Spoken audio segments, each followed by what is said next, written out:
नमस्कार साथियों, मैं मनीष भारती संस्कृति आईएएस प्लेटफॉर्म पर आप सभी का स्वागत करता हूं। साथियों, जैसा कि हम सभी जानते हैं कि आज के इस दौर में सोशल मीडिया के शिकार हम सब हो गए हैं। शिकार इसीलिए कह रहा हूं कि हम सबों को इसका लत लग गया है। प्रयोग करना, उपयोग करना एक अलग बात है, लेकिन लत लग जाने का तात्पर्य है कि बेवजह आप वहां पर अपना समय दे रहे होते हैं। ये तो सभी व्यक्ति की बात है, लेकिन अगर बच्चों की चर्चा करेंगे तो यह अपने आप में और एक बहुत बड़ी समस्या बन गया है। बच्चों को इस कदर लत लगा है कि अब छोटे छोटे बच्चों को देखेंगे कि वह खाना नहीं खा रही हैं, या जो उसकी मदर कुछ एक्टिविटी करने कह रही है वो नहीं कर रही है, तो मदर क्या कर रही है, हाथ में मोबाइल दे दिया। अब बच्चा वो मोबाइल देख करके सोशल मीडिया पे कुछ रील्स देख रहा है और फिर अब खाना खा रहा है। तो कुल मिलाकर के इससे क्या समझ में आ रहा है कि साइकोलॉजिकली हमारा जो पैटर्न हो गया है सोचने का, वो पूरी तरह से बदल गया है। हम कृत्रिम दुनिया में पूरी पूरी तरह से फंस गए हैं। अब बच्चों के साथ बहुत तरह की समस्या भी है। बच्चे जब सोशल मीडिया का इस्तेमाल करते हैं, जैसे कि आप इंस्टाग्राम की ही बात कर लें, तो इंस्टाग्राम की स्थिति ये है कि क्या उस पर कंटेंट अगला रील्स आएगा, ये कोई नहीं जान रहा है। इस तरह के रील्स उसमें आ रहे हैं कि वो सॉफ्ट पोर्नोग्राफी जैसा लग रहा है। तो कुल मिलाकर के क्या वो बच्चों के लिए सही रहेगा? इन तमाम चीजों को देखते हुए पार्लियामेंट के अंदर एक बिल लाने की बात की जा रही है। बिल प्राइवेट बिल होगा और इसके अंतर्गत कहा गया है कि 13 साल से जो कम उम्र के बच्चे होंगे भारत में, पूरे देश में, अगर ये बिल पास होता है तो आगे चल के सोशल मीडिया का इस्तेमाल नहीं कर पाएंगे। सोशल मीडिया प्लेटफॉर्म इस्तेमाल करने का मतलब कोई भी प्लेटफॉर्म हो सकता है। इंस्टाग्राम है, फेसबुक है, वो एक्स प्लेटफॉर्म है, लिंक्डइन है, कोई भी प्लेटफॉर्म। और इसको ला कौन रहे हैं, देखिए, बैजयंत पांडा बीजेपी से ही है, केंद्रपाड़ा ओडिशा से ये एमपी हैं, और यही इसको प्राइवेट मेंबर बिल को यहां पर लाने की तैयारी कर रहे हैं। इसके पीछे इन्होंने तर्क भी दिया है कि बच्चे को इंटरनेट और सोशल मीडिया के दुष्प्रभाव से बचाने तथा डिजिटल प्लेटफॉर्म पर उनकी सुरक्षा सुनिश्चित करने के उद्देश्य से ये काम इनके द्वारा किया जाएगा, जिसमें safeguarding healthy internet environment for little digital natives यानी कि सिल्ड बिल 2025, ये इस बिल का नाम दिया जाएगा अभी जितना समझ में आ रहा है। प्राइवेट मेंबर बिल ये होगा, और यह बिल सोशल मीडिया, इसके अलावा ऑनलाइन गेमिंग, डेटा सुरक्षा और बच्चों की सुरक्षा यानी कि डिजिटल सुरक्षा, उन तमाम चीजों पर बात करता हुआ नजर आएगा। यह बिल जब पार्लियामेंट में आ जाएगा तब इस पर और हम लोग विस्तार से चर्चा कर पाएंगे कि क्या क्या बातें इसके अंतर्गत की गई है। फिलहाल जितनी समझ में आया है, बताया गया, उसके अंतर्गत कहा गया कि सिल बिल 2025 के कुछ प्रावधान होंगे जिसमें खास करके सोशल मीडिया पे बच्चे के जो अकाउंट्स हैं उस पर नजर रखा जाएगा। नाबालिग की परिभाषा और अकाउंट बनाने के नियम वगैरह तय होंगे, जिसमें 18 वर्ष से कम आयु के सभी व्यक्तियों को माइनर माना जाता है, ये हमारे देश में होता भी है। 13 वर्ष से कम आयु के बच्चे अपने माता पिता या जो भी उनके केयर टेकर होंगे, अभिभावक कह सकते हैं, सत्यापित सहमति के बाद ही सोशल मीडिया या ऑनलाइन गेमिंग प्लेटफॉर्म पर अपना कोई भी नया अकाउंट बना सकते हैं, यानी कि पेरेंट्स की भूमिका होने वाली है।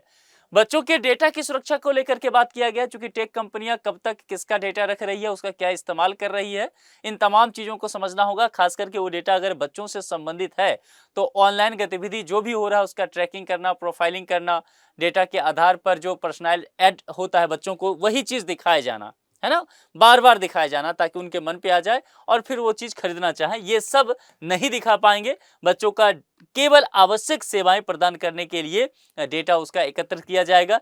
यदि अकाउंट 90 दिनों तक निष्क्रिय रहता है तो उसका डेटा हटाना जो है वो अनिवार्य कर दिया गया है। अभिभावक के अनुरोध पर बच्चों का डेटा स्थायी रूप से यहाँ पर हटाना होगा यदि पेरेंट्स कहते हैं तो। आयु सत्यापन और पेरेंटल डैशबोर्ड की महत्वपूर्ण बात की गई है, जिसमें कहा गया है कि तमाम सोशल मीडिया और ऑनलाइन प्लेटफॉर्म को एज वेरिफिकेशन प्रणाली लागू करना पड़ेगा कि कितने साल के, अगर 13 के लिए बनाया गया 13, तो 13 यहां पर आपको बताना पड़ेगा। इसके अलावा पेरेंट डैशबोर्ड उपलब्ध कराना पड़ेगा। पेरेंट डैशबोर्ड कहने का तात्पर्य है कि बच्चों की ऑनलाइन गतिविधि पर पूरी निगरानी उनके अभिभावक के द्वारा किया जा सकता है।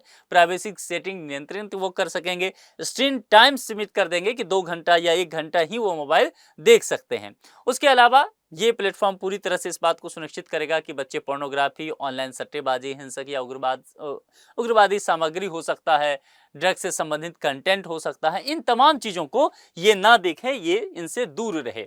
शिकायत निवारण व्यवस्था भी होगा। जितने भी प्लेटफॉर्म होंगे सोशल मीडिया के, वहां पर रिपोर्ट चाइल्ड हार्म होगा, यानी कि आप कह सकते हैं ये व्यवस्था उपलब्ध करानी पड़ेगी। जो भी शिकायत मिलेगा 24 घंटे के भीतर प्रारंभिक प्रतिक्रिया देना पड़ेगा, शिकायत का निपटारा 48 घंटे के भीतर करना होगा और सामान्य हानिकारक सामग्री 36 घंटे के भीतर इसे हटा देना होगा। इसके अलावा 24 बाल यौन शोषण सामग्री को 24 घंटे के भीतर यह भी हटा देना पड़ेगा। नियम का उल्लंघन करते हैं तो क्या दंड मिलेगा, इसकी बात की गई है। यहाँ कहा गया जो टेक कंपनियों पर 10 करोड़ तक का जुर्माना लगाया जा सकता है। बार बार या जानबूझकर उल्लंघन करने पर सूचना प्रौद्योगिकी अधिनियम 2000 की सेक्शन 69A के तहत संबंधित प्लेटफॉर्म को भारत में अस्थायी रूप से ब्लॉक भी किया जा सकता है। यानी कि कुल मिलाकर के इसका उद्देश्य जो है ऑनलाइन दुनिया को सुरक्षित करना है। एआई डीप फेक से सुरक्षा को लेकर के भी बात की गई है, जिसके अंतर्गत आप देखते होंगे बहुत सारे व्यक्ति के जो है आवाज, चेहरा या उनकी आंतरिक बनावट, शारीरिक बनावट जो है वो इस्तेमाल कर लिया जाता है। इसके अंतर्गत होगा कि बिना अनुमति उनसे ऐसा नहीं किया जा सकता है, प्रसारित नहीं किया जा सकता। यदि ऐसा होता है तो 24 घंटा के अंदर नोटिस मिलने पर डीपफेक सामग्री को हटाना पड़ेगा।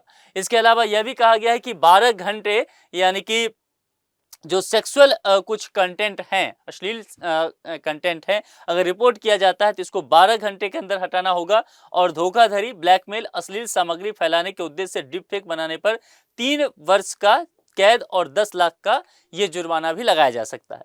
इसके अलावा भारत में 16 साल से कम उम्र के सोशल मीडिया यूजर्स की संख्या कितना है, देखिए 10 से 15 साल के बच्चे जो हैं इस देश में वो 96% हैं। सोशल मीडिया कंट्रोल पर राष्ट्रीय कानून फिलहाल नहीं है। मेटा यानी कि फेसबुक की बात करेंगे तो 16 से कम उम्र के पेरेंटल कंसेंट बिना लाइव स्ट्रीमिंग नहीं होता है। बच्चों के अकाउंट डिफॉल्ट रूप से प्राइवेट होते हैं। अश्लील हिंसक कंटेंट चूंकि इसमें लगातार आप देखेंगे इस प्लेटफॉर्म पर आता है, मानसिक स्वास्थ्य पर असर पड़ सकता है और साइबर बुलिंग और प्राइवेसी का खतरा बहुत ज्यादा इन बच्चों पर बढ़ता है।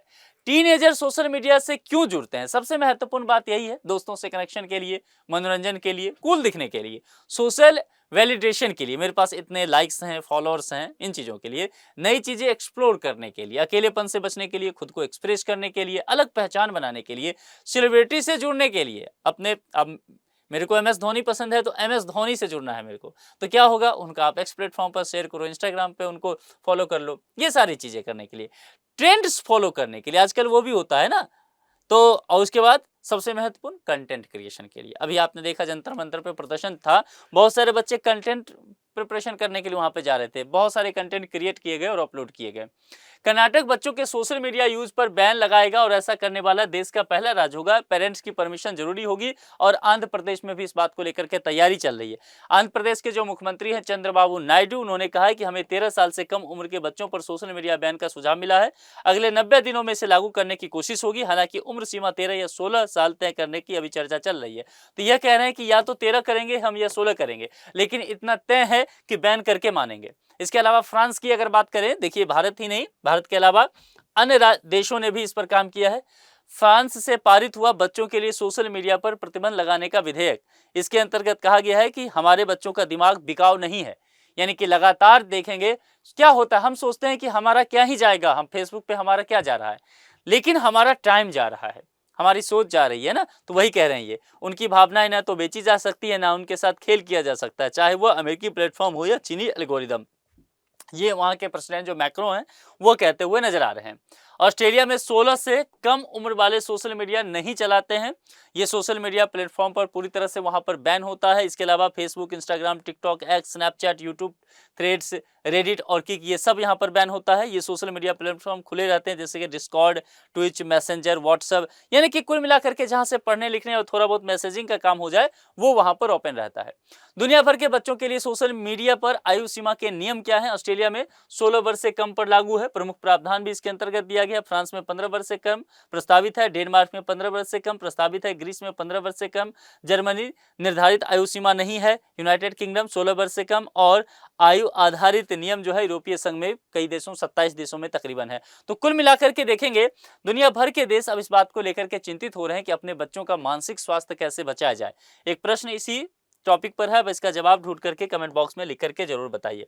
क्या आप लोग को लगता है कि बच्चों को सोशल मीडिया चलाने से रोकना चाहिए? क्या आपके घर में भी कुछ ऐसे बच्चे हैं जो लगातार मोबाइल से चिपके रहते हैं, सोशल मीडिया पे घंटों समय बिताते हैं? तो उनसे कैसे निपटा जाए? क्या उनके बेहतरी के लिए ये बिल पास होना जरूरी है? आप अपने विचार कमेंट बॉक्स में लिख करके जरूर बताएं। आज के लिए इतना ही। जुड़ने के लिए आप सभी का बहुत बहुत शुक्रिया। Thank you so much.